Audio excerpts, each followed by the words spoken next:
Hello class 10 तो maths का chapter number 6 triangles. तो आज हम बात करने वाले सिमिलैरिटी में। और सिमिलैरिटी के तीन क्राइटेरियाज होते हैं, ए और ए एस एस एस या फिर एस ए एस। ये तीनों क्राइटेरियाज यूज़ करके हम किसी भी दो ट्रायंगल्स को सिमिलर प्रूव कर सकते हैं। पहला है ए। इसमें या तो दो ट्रायंगल्स के दो एंगल आपस में इक्वल हो जाए, या फिर तीनों ही एंगल्स इक्वल हो जाए, तब भी हम कह सकते हैं कि ट्रायंगल्स सिमिलर होंगे। जैसे कि यहाँ पे एंगल ए की वैल्यू एंगल पी के बराबर है, एंगल बी एंगल क्यू के इक्वल है, एंगल सी एंगल आर के इक्वल है। तो ट्रायंगल, अब हमें ऑर्डर में लिखना होता है। तो एंगल ए एंगल पी के इक्वल है तो हम पहले लिखेंगे ए, फिर बी क्यू के इक्वल है तो हम बी लिखेंगे, और फिर सी। फिर ये सिमिलैरिटी का साइन होता है। कॉन्ग्रुएंसी के लिए दो लाइन भी खींचते थे, लेकिन सिमिलैरिटी में सिर्फ यही है। तो दूसरा ट्रायंगल होगा यहाँ पे। अब ए किसके इक्वल है, पी के, तो पहले हमने पी लिखना होगा। बी किसके इक्वल है, क्यू के, तो क्यू लिखना होगा। सी किसके इक्वल है, आर के, तो आर बाय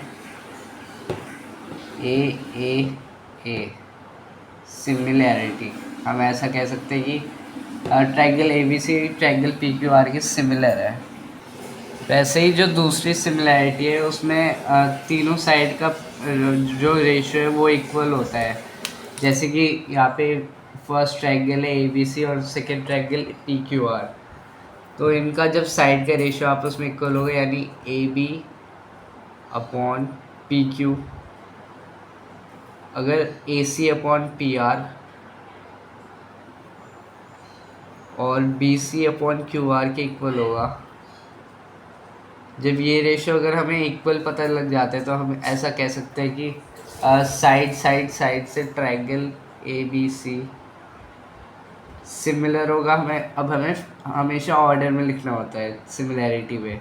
तो A B upon P Q, तो ए बी के साथ पी क्यू आना चाहिए।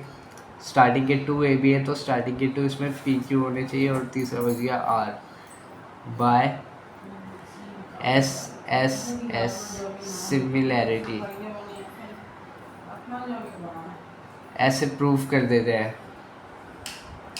और वैसे ही एस एस भी है, इसमें दो साइड के रेशो लेने होते हैं इक्वल, और एक एंगल, उनके बीच का एंगल इक्वल लेना होता है। तो अब आ जाते हैं एस एस सिमिलैरिटी पे। एस एस सिमिलैरिटी मतलब साइड एंगल साइड। इसमें था angle angle angle angle angle. दो एंगल भी अगर ट्रायंगल्स के इक्वल होते हैं तब भी हम सिमिलर कह सकते हैं, और तीन एंगल होंगे तो कह ही सकते हैं। वैसे ये साइड सिमिलैरिटी है, और ये साइड एंगल साइड सिमिलैरिटी है।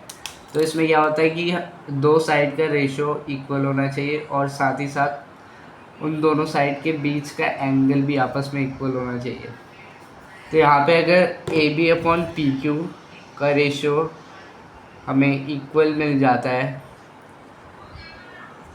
A C upon P R के रेशियो के, ए सी और पी आर के रेशियो के, साथ ही साथ and if A B upon P Q equals to A C upon P R and angle A equals to angle P, तो हम कह सकते हैं कि ट्रायंगल, अब इसे वापस वही ऑर्डर में लिखना होता है सिमिलैरिटी, नहीं तो गलत हो जाता है ये सिमिलैरिटी का साइन। ट्रायंगल, अब ए बी सी है तो ए बी के प्रोपोर्शनल साइड कौन सी होगी, पी क्यू, क्योंकि A B upon P Q.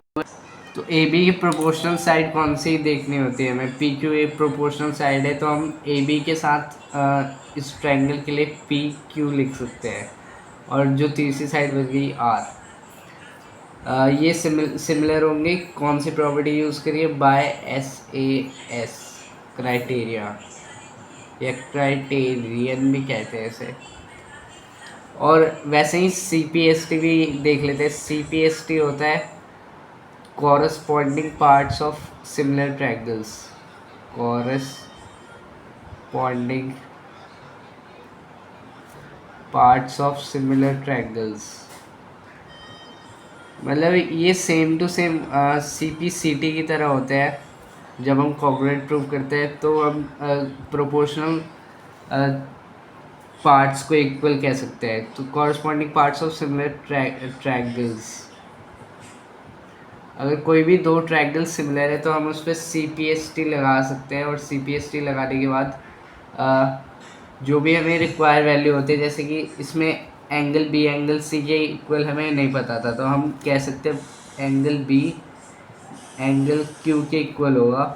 क्यों? क्योंकि हमने CPST का यूज़ किया है। क्योंकि अगर कोई भी दो ट्रायंगल सिमिलर या फिर कॉन्ग्रुएंट है तो उनके सारे साइड्स, मतलब सारे एंगल्स इक्वल होंगे और सारे साइड्स प्रोपोर्शन में होंगे। कॉन्ग्रुएंट में सारे साइड्स इक्वल होंगे और एंगल इक्वल होंगे।